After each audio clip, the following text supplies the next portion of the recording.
Today we begin the third chapter, which is pretty much an X-ray of the neshama itself. If you notice, as much as he deals with very lofty ideas in this perek, which is experience of the neshama. In other words, if you took the neshama and you were able to look at it, this is what you will see in the neshama.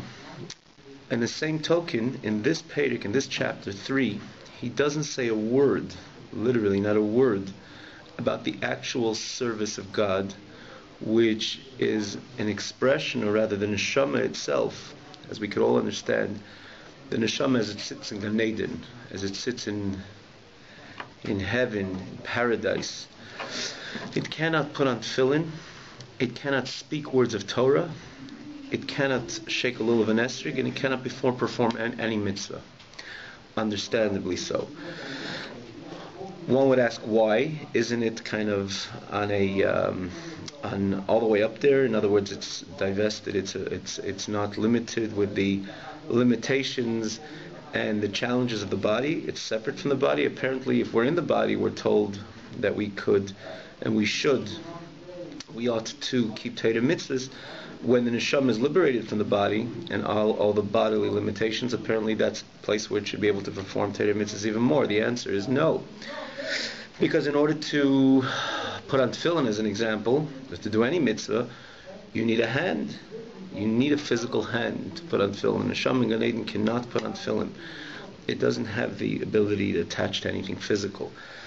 It cannot even utter words of Torah. It could learn Torah on the level, and it does learn Torah. It learns everything. It relearns everything in a very much deeper manner, everything that what it learned over here in this world.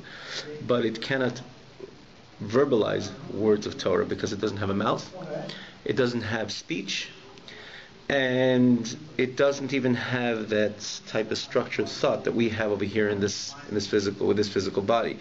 So in the fourth chapter, in other words, the neshama has to invest into a system which contains thought, speech, and action, which via the thought, speech, and action, it could ultimately perform Torah mitzvahs. The way we know the Torah mitzvahs over here, which is action, words, and so on and so forth. Deeds, speech, and even thought, which are associated with Torah mitzvahs.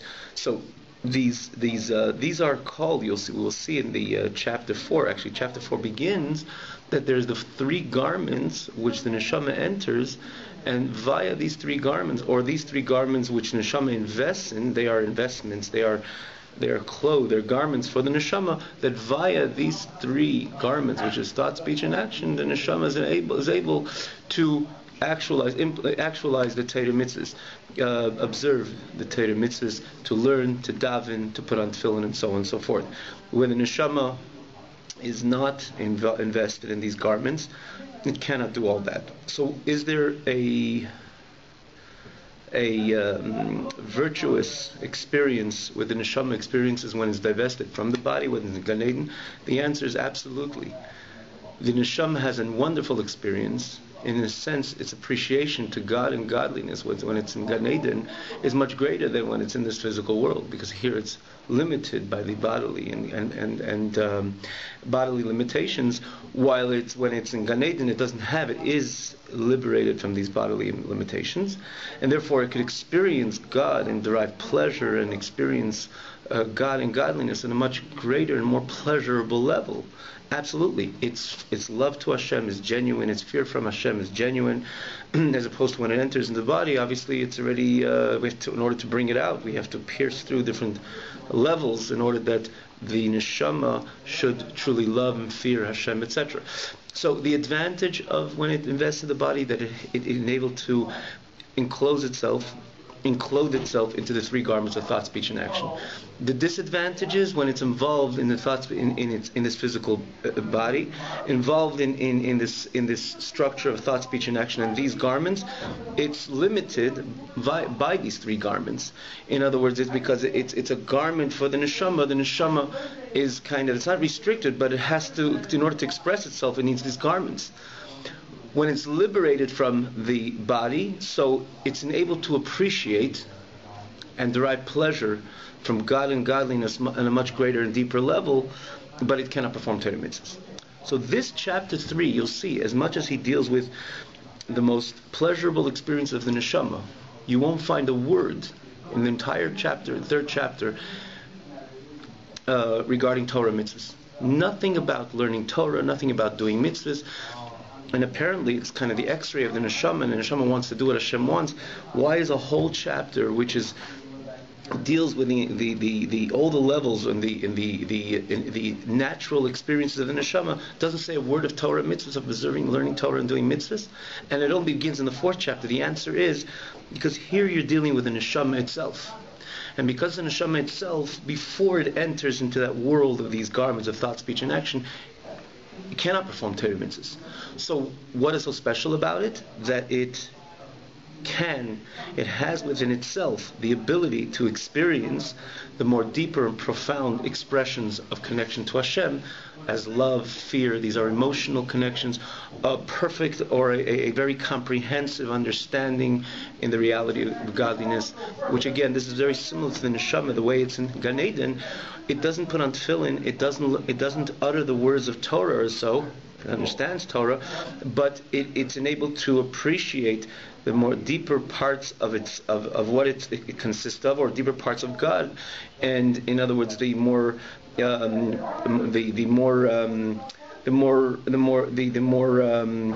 profound expressions in its relationship to God. So, because we're dissecting the neshama, dealing with the neshama over here, before it invests into the three garments of thought, speech, and action, you won't find anything of the idea of Torah mitzvahs, because this is dealing with the neshama the way neshama is. So let's just with that introduction, which sets a little bit of clarity over here, how much the Alter Rebbe shows us that the neshama itself, the makeup of the neshama is all about its excitement with God.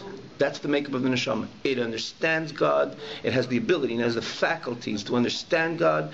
It has the ability to love God. It has the ability to fear God, and all the other seven characters, which is associated with the midot, the attributes of man.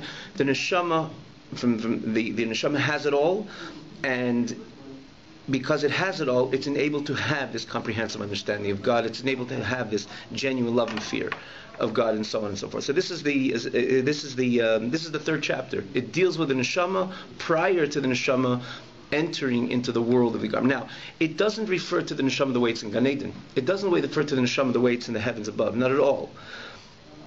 It refers to the neshama the way it's down here in the body.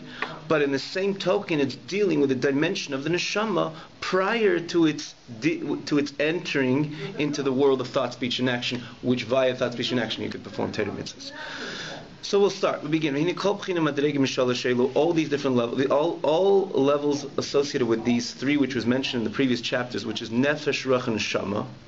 Klula mi'eser b'chinas. It is comprised from 10. It consists from 10 different to 10 levels. Kineged, which correspond to Esas Sfiras Elyonos, to the supreme Sfirat of HaKadosh Baruch Hu, of Hashem. Shenishtal shel mehen. For that matter, that is the makeup of the neshama. It comes from God. So just like in the heavenly spheres, there is 10 separate levels, which we will see what are the 10 separate levels. We spoke about it in previous classes. There's the Chachma Bina Das, which is usually divided and compartmentalized. Chachma Bina Das are the intellectual faculties, while Chesed, Gvura, Tiferes, Netzach, Chod, Yisod, these are the attributes. These are the more emotional faculties of man. So where does it come from that man has this structured 10 sfirot? It comes from the way it is in the heavens above, the way it is by God.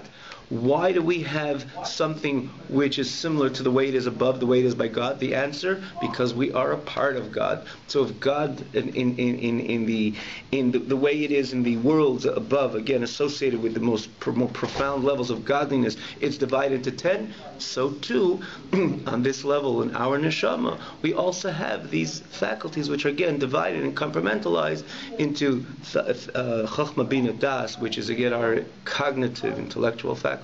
And then you have the midot, which are the attributes, the emotional faculties, which the human being expresses. In this case, the human being, the way he's associated with the godly soul, the way the godly soul expresses its love and fear to Hashem.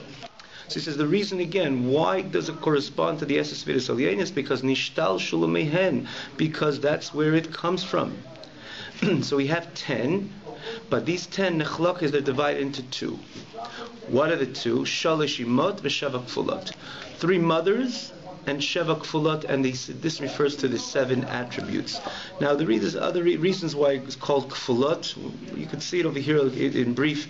He explains why kfulot, but we're not going to get into it. Takes a little bit more explanation, but just what we see over here, that these 10 are divided into 2, and understandably so, because when you're dealing with the intellectual faculty, the cognitive faculties are very different than the midot, than the attributes of man, because this is the world of intellect and this is the world of emotion. Now the world of intellect is divided into 3, and we're going to understand what is the difference when you say chachma, bina, das, wisdom, understanding, and knowledge.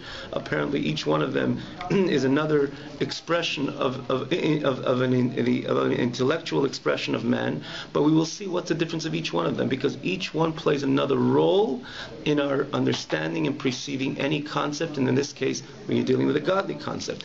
So too, v'shiva simei habinyan, the 7 attributes, which are chesed, gvura, tiferes, kindness, severity. Tiferes is beauty. Hoid Yisoid Malchus, which is Netzach Hoid Yisoid Malchus, which we will see as well. And eventually, also, the Alter Rebbe deals with each one separately, even though they're all all the 7 attributes are very much anchored in the first 2, which is Chesed and Gvura, which is kindness and severity, giving and restraint, which you see the opposite, the 2 contrasts. Chesed is kindness, Gvura is holding back. And Alter Rebbe later says that each one of them has a root really in Chesed and Gvura, because they're in the opposite extreme. But there are Shivas Yimei Binyan. There's 7 ways a person expresses his emotion. With Chesed, with kindness; with Gvura, with severity; stringency. He doesn't. Tiferes is a combination of both, which is associated also with Rachmanut, mercy, compassion. Netzach, we all have that midah of being victorious. Hoid is associated also with glory, Hoid v'hadar, and then Yisoid is bonding, connection. Malchus is dignity, royalty. So these are the 7 attributes, and again, the reason why they're divided into 2, because this is intellectual and this is emotional. This is the way it is in the heavens above, and again, you're dealing with Hashem, metaphorically speaking, or kaviyachal, like he says many times, this expression kaviyachal. By Hashem, this exists also, these 10 levels. And because we are a part of our neshama, as part of Hashem, therefore, v'kach b'nefesh ha'adam, so too in the soul of man, nechlekes l'shtayim is also divided into 2, seichel u'midot, intellect and attributes and character. What is the seichel? We said is kol chachma bina, the chachma bina b'das. When we deal with seichel, with intellect, again, this is all the intellect of the neshama, not the nefesh habahamis, the animal soul, which we dealt in the first Perek. This comes in continuation of the 2nd chapter, which said that the yid possesses a neshama which is part of God, and if a part of God has wisdom, understanding, and knowledge, which is chachma bina das, what is it intellectualizing? What is it trying to understand? One thing only, because we're dealing with the neshama. It's trying to understand God, because it's a godly neshama. When you're dealing with the chachma bina das, let's say the animal soul, it's trying to find its ways, even to a certain extent intellectually, how to express, how to be a little more animalistic, how to be indulgent in worldly or maybe animalistic pleasures, temptations, and so on. That's the chachma bina das of the animal soul. It means it uses its mind how to find favor, or how to find a pull, or how to derive a drive to things which are animalistic when you're dealing with the nefesh habahamis. But here we're dealing, it comes in continuation to Perek BAYT, the 2nd chapter, with the godly soul, which is again part of God. So the part of God has seichel, has intellect, and again the way it's divided into chachma bina das. We will see in a moment what is the function of chachma, what is the function of bina, what is the function of das. But one thing is clear: because we're dealing with the chachma bina das of the godly soul, what is it pursuing? It's pursuing godliness. What is it looking forward to understand, or to have a comprehensive understanding? in God and godliness. Nothing else interests this soul. Again, because it's part of God. Like someone's going to say, would you have a pleasure in spinning pebbles a whole day? No, it doesn't interest me, because a normal healthy person finds pleasure in things which are more exciting, or an intellectual person finds pleasure in things in intellectual pursuits, because that's what the person's made of. He's an intellectual person. This is his makeup. The same thing here. We're not dealing with the nefesh of the animal soul. We're dealing with the nefesh of the godly soul. Nefesh of a godly soul is part of God. So if it's part of God and it has seichel and it has intellect, what is it pursuing? Nothing else in the world other than God. How is it pursuing God with its intellect? So again, it has the chachma, it has the bina, and it has the das. It has the wisdom, it has the understanding and knowledge. And again, we'll see in a moment what is the function of each. Now, it has midos, it has attributes. We said before, the attributes are divided into 7: chesed, gvura, tiferes, netzach, hod, yisod, malchus. So we deal with chesed, kindness associated with love. When you say that the neshama has that character of love to what? To a nice car. The neshama has no interest in a nice car. No interest whatsoever. It's not even a challenge for the neshama. If it's a nice car, not a nice car, it's not even in that world. Take, for example, the neshama, it's in Gan Eden. The Gemara says that the person leaves this world, after a certain time he forgets chezu de hayalma. Whatever this world looks like, it's not even a distant memory. Nothing of this world is anything real to the neshama once it parts this world at all. It might be interested in it. Maybe it could be that people try to be mazkir neshamis. They try to remember the neshama. The neshama should be sitch on high for the people living down below in this world. Yes, it doesn't mean that it knows exactly the details of the way it understood or related to this world prior to when it's left this world. It's drawing energy. It maybe feels the needs of the people over here, and it draws a certain energy that when this energy becomes manifest in this world, it will hopefully be expressed to give the descendants, let's say, of this person, or if it's a tzaddik, it would manifest in a way that it would give parnasa and it would give health and so on. But what it is, we ask a tzaddik's neshama, or even when we mazkir neshamas, we mention neshamas, and we ask they should draw blessing, they're not necessarily there in tune to the reality over here. They would draw energy, right? A certain energy which, once it comes into this realm of this physical world, so it would be expressed and hopefully in parnasa, in health, and so on. But the neshama, prior to it, once it leaves this world, after a while, the Gemara says clearly, it forgets the whole chesed ha'alma, whatever this world looks like. Understandably so, because it's living in a different plane. So even when the neshama is down here in this world, because we're dealing with a godly neshama, it has nothing else in mind other than God. So when a neshama loves, has ava, what does it have ava to? Nothing else other than avas Hashem, loving Hashem. Because again, you're not dealing with the animal soul, which it had true. The animal soul has love. It likes another physical pleasure, and anything which contributes to its pleasure, that's what it's driven to. That's the love of the animal soul. It loves things which are animalistic. When you're dealing with a nefesh elikis, which is a separate soul completely, a separate world. We learned Nefesh Hasheni is the second chapter began. It's a part of God. So when a part of God has the character of Ava, Chesed, it's Avas Hashem, loves Hashem. If it has Pachad, fear, awe, or Yirasei, again another expression of fear, awe, reverence, it's about Hashem. Ulefare, if it has an interest to glorifying, it's lefarei, to glorify Hashem, because again, the whole makeup of the neshama is that it's a chelik elakami mal mamash. It's a part of God. The next page, v'chabad nikru imeis u'mokr lemides. Chabad, which is the wisdom, understanding, and knowledge, which we just dealt with. Again, we dealt with it in yet tell us what is the function of Chachma, what is the function of Bina, what is the function of Das. But one thing we understand, that Chabad is Nikra Imais Umakar Lemides. It's called mothers and a source to the Midah, to the attribute, to why? Because Hamidis in Tel is Chabad. The attributes are the offsprings of wisdom, understanding, and knowledge.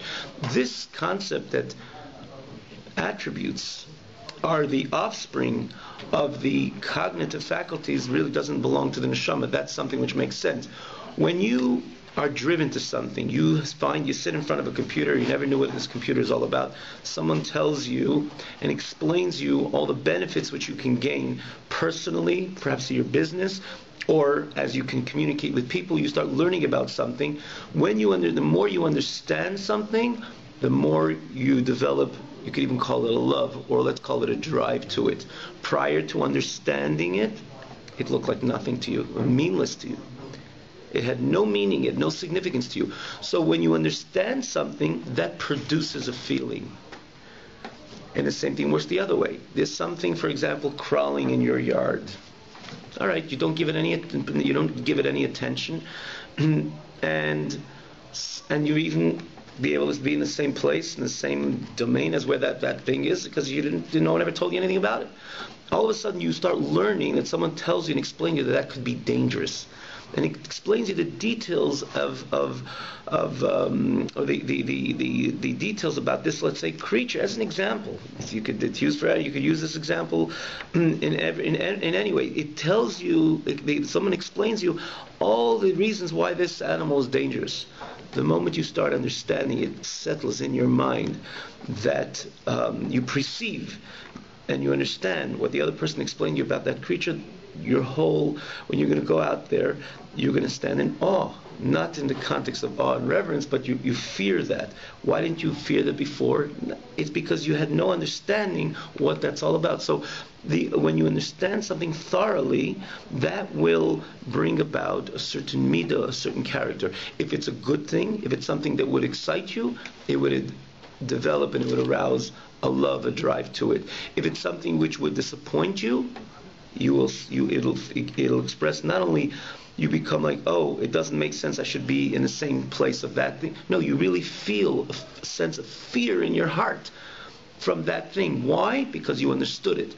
So this is across the board. This is not particularly pertinent to the nefesh elokis, to the godly soul. Wisdom, brain, intellect is the source to any attribute, for attributes are developed according to what we understand. You understand something thoroughly, you develop a feeling to it. It depends what it is. If it's something again which is it's a thought, it's a process which is going to bring you excitement, so you'll have a drive to it. It's going to bring you fears, you're going to be fearful from it. So the same thing when we were dealing with the godly soul. The Chabad, in other words, how does the person get excited about God and godliness? How does he develop a love to Hashem? How does he develop a fear from Hashem? It doesn't come just like that on its own. It starts, there's a process. The person has a thorough understanding, a very comprehensive, relatively right, comprehensive understanding of God and godliness. Automatically that would develop in his heart different way. It'd be a sense of awe, because you're dealing with this great Hashem. So before you understood Hashem, before you had this thorough understanding of Hashem, not necessarily you would have a real sense of awe of this great Hashem. But when you invest with you become cognizant about it, a certain clarity is set up on your mind, then that automatically gives birth to feelings, which again, if it's love, it's fear, it's tiferet, and so on and so forth. Ubir ha'inyan, which is more towards the bottom of the page. Now the Alter Rebbe is going to explain us what's the difference of chokhmah, bina, and eventually toward the end of the chapter, das. He says, Ki ha'seichel shebenefesh ha'maskeles. Shu ha'maskil kol davar. When you're dealing with the intellect, which exists within the nefesh, with this intellectual nefesh, which is able to maskil, to understand, to perceive anything, this is called chokhmah. This is called wisdom. And why is it called wisdom? If you notice that the chokhmah, if you divide the words chokhmah, you have two words, koach ma. A koach of what? What is that connection, koach of what? Of the first step of expressing intellect.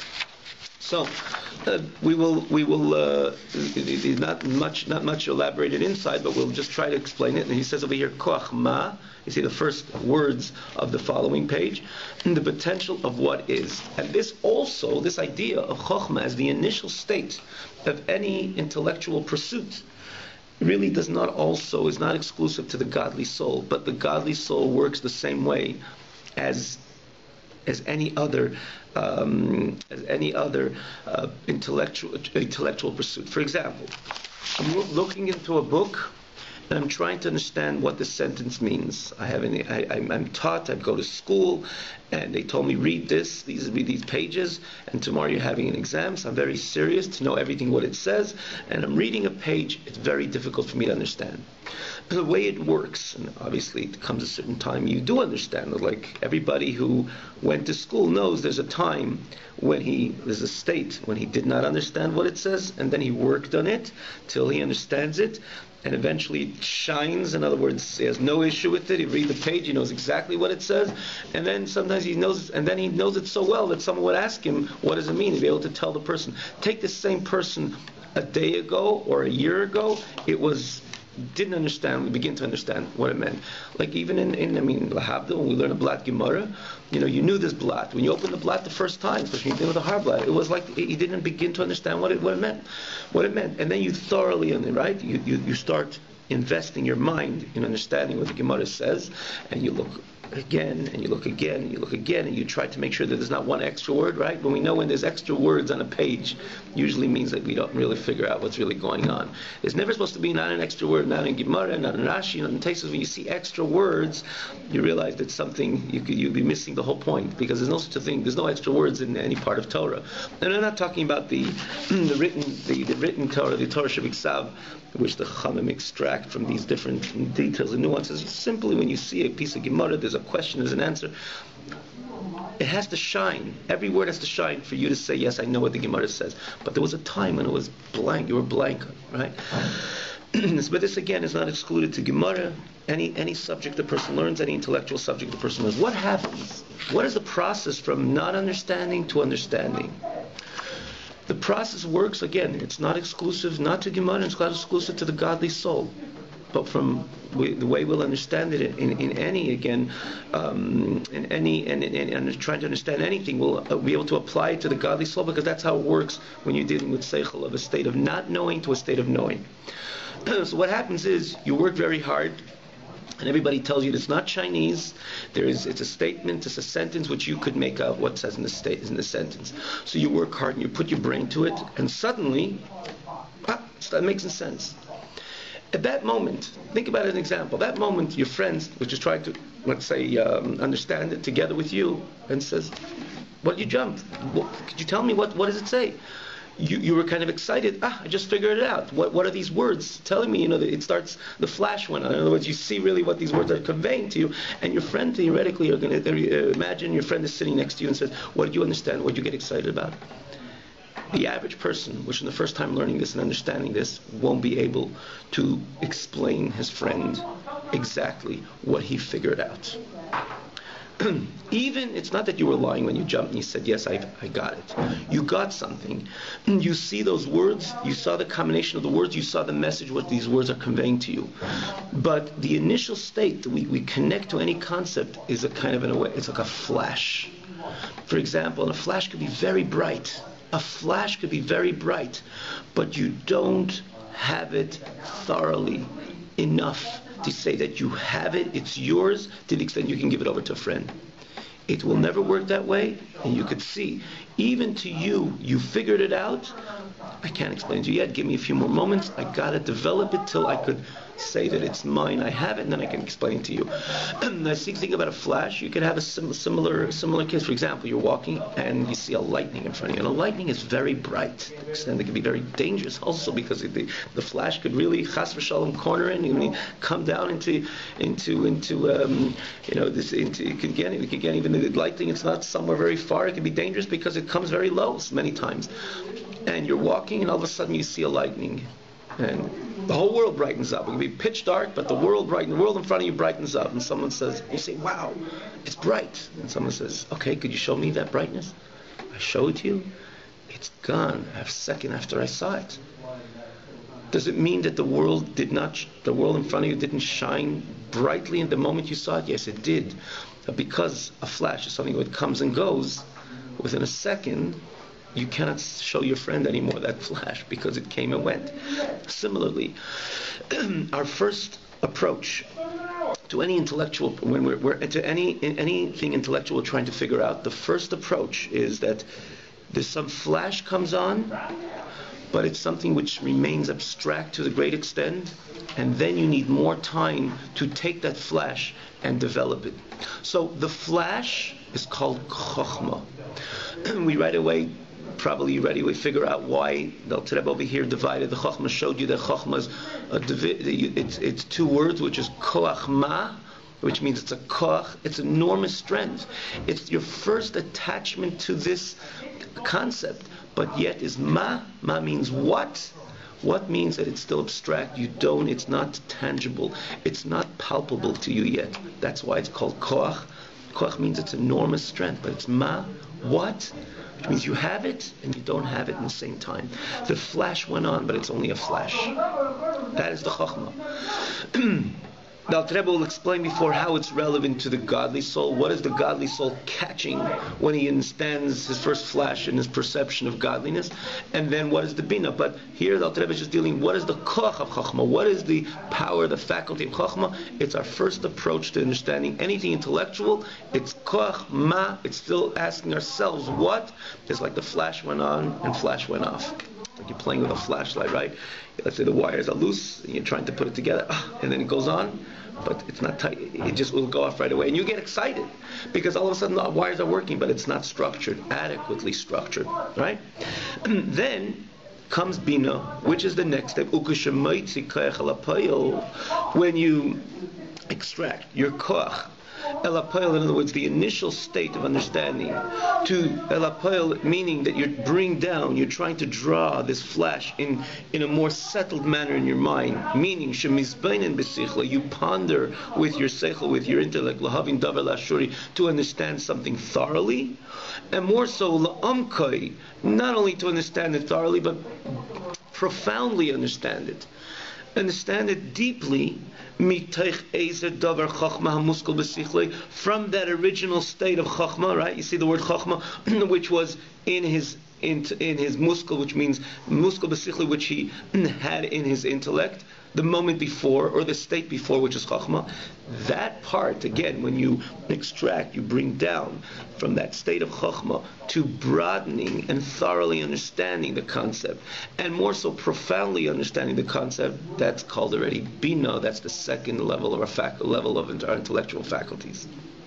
And behain, when you understand something, starting from your chachma, together with your bina, inevitably, they will be the father and the mother, hamelides, which will produce and give birth to avas Hashem, v'yirasei, ufachadei, to love to Hashem, fear of Hashem, and awe of Hashem. Inevitably. Now, before even we use the words Hashem, it'll be so, and again, lahavdil, when we deal with anything else, it's inevitable that when you are dealing with something which can contribute something exciting to your life, to your schedule, to your income, and so on, things which comfort a person. Before that, you had no interest in it, you didn't see any virtue in it, it was like a piece of metal to you, no understanding of it. The moment you start understanding, and again on these two levels, someone presents the case, presents what it is. If it's a program, it's a computer, whatever it is, something which you were using contemporary examples, or examples of contemporary devices which do ultimately contribute and make our life easier. When someone starts explaining you, and all of a sudden your mind chaps that this is something interesting, and then you work on it and understanding it thoroughly, inevitably it's going to produce a feeling, an interest, a drive to it.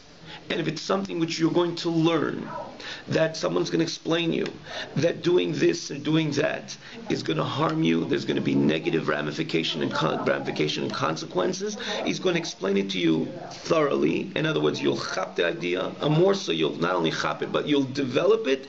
You will inevitably you'll give birth. In other words, this understanding will ultimately produce a notion, an expression of fear.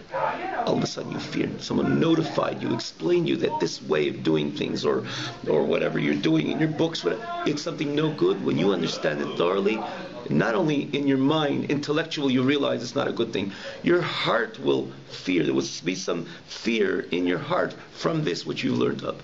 Because intellect, especially on these two levels, he says, Avraham, right? A father cannot produce, a mother herself cannot produce. It's a joint effort. A mother and a father produces the child. Similarly, then when a person understands chokhmah, that's the first approach, that itself not necessarily produces a feeling. And in this case, when we're dealing with the godly soul has a feeling of love. Remember, like we said, it's love to Hashem. It has a feeling of yira, fear. It's fear of Hashem. But the chokhmah itself not necessarily will produce a feeling of love or fear, because the chokhmah, even though it's a flash and its initial state of understanding something, and to a certain extent, again, we say it's koach. It's an incredible energy which exists within the faculty of chokhmah, but because it's still abstract, it didn't enter into bina yet. You didn't dissect it. You didn't take it apart. You didn't do anything to thoroughly expound on the concept. Not necessarily it's going to produce a feeling of love and fear to Hashem. You have to take it, deal with it, understand again, expand on it, expound the concept, ground it. He says, la'amka, even profoundly develop it. That too, in combination, chachma and bina, will inevitably develop. And again, what is he intellectualizing? What is he understanding? As we're going to learn Be'ez Hashem next week, as he can explain different concepts, different insights of God and godliness, which Hashem did give us the ability. He did expose himself and gave us the human mind, and especially the neshama, to tap into his reality. When we tap into Hashem's reality with these two faculties of Chokhmah and Bina, inevitably it's going to develop a feeling of Ahava, of love, which is associated with the attribute of Chesed. It's going to develop a feeling of fear associated with the Midah of Gvura. But again, because we're dealing with the neshama, these are faculties of the neshama, the second neshama, which is part of God. Therefore, the Alter Rebbe doesn't have to negate that it's not going to be a love to this, that, the other. Understandably, we're dealing with Ava of the neshama. It's Avas Hashem, v'yira sai, and fear from Hashem, v'chadai. We will stop over here, but I will just say, similarly, the other way around as well. Bina cannot work without Chokhmah, because if you don't have that flash, if you don't have that initial entry into the concept, the way Chokhmah contributes, or the way the Chokhmah opens up, the gates of your connection to this which you're trying to understand, Bina itself will not produce a feeling. A Midah as well, similarly like a mother on her own cannot produce. It has to be the Chokhmah, the initial grasp, that initial flash, and that initial flash is developed in the Bina. Then together they will produce Avas Hashem, Yirasei, or Pachadei.